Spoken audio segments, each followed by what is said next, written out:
Hello students, आपका हमारे YouTube channel medical times पर एक बार फिर से स्वागत है।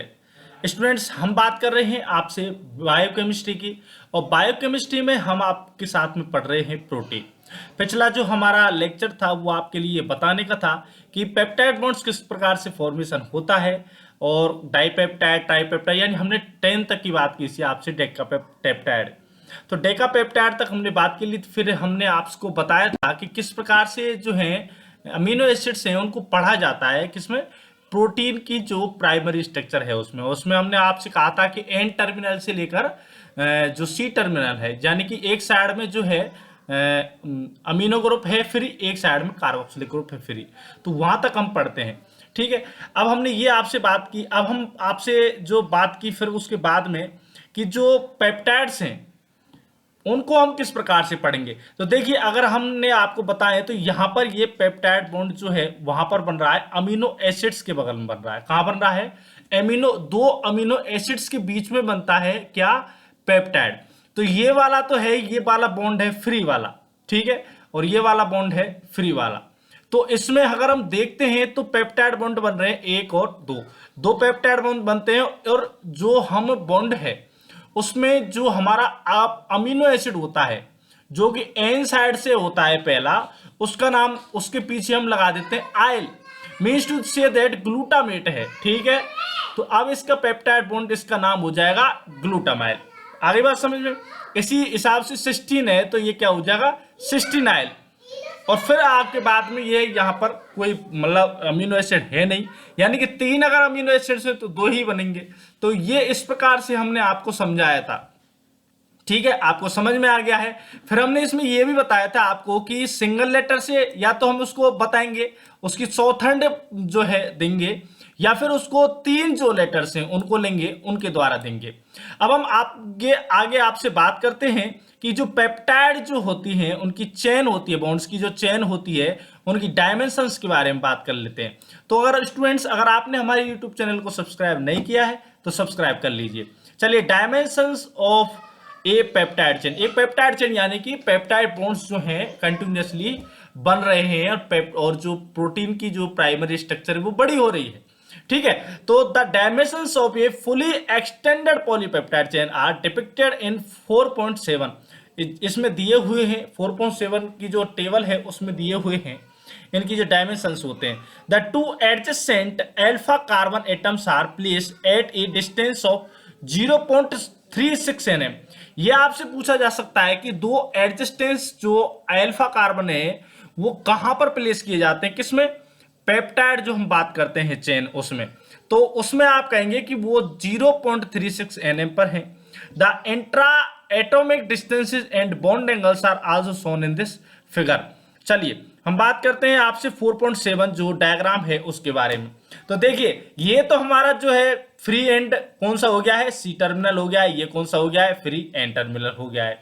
बाकी की अगर हम बीच में जो कार्बन से, अगर एक कार्बन से दूसरे कार्बन की जो दूरी है, ये अगर ये यहां पर बॉन्ड बना हुआ है, ये पेप्टाइड, ये तो फ्री वाले हैं, तो बॉन्ड तो यहां बना हुआ है इनमें, जैसे मैंने पिछली बार उसमें अभी बताया था आपको। तो ये एक कार्बन ये है जो कि पेप्टाइड बॉन्ड फॉर्मेशन में काम में आ रहा है, दूसरा कार्बन ये है। इनके बीच की जो दूरी है वो कितनी है? 0.36 nm।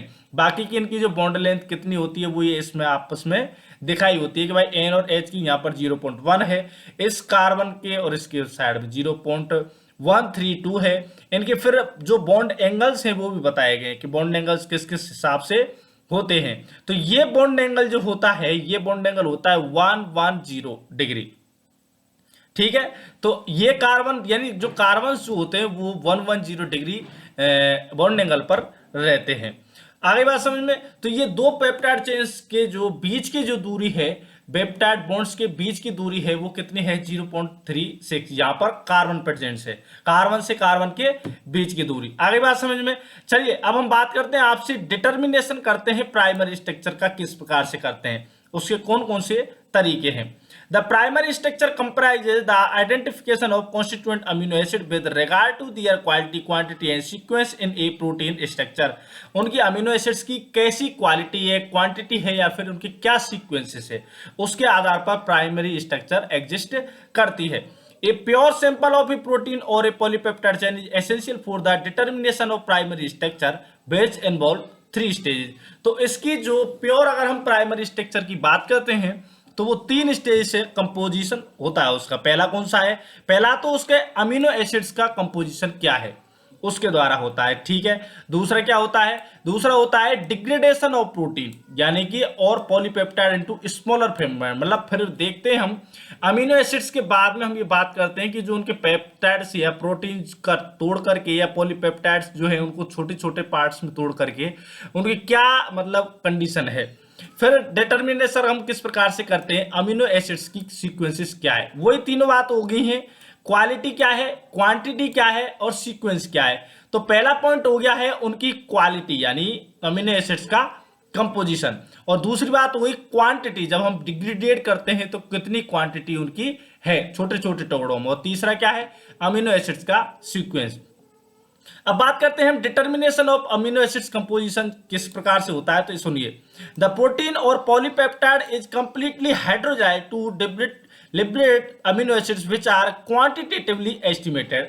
The hydrolysis may be carried out either by acid or alkali treatment or by enzyme hydrolysis.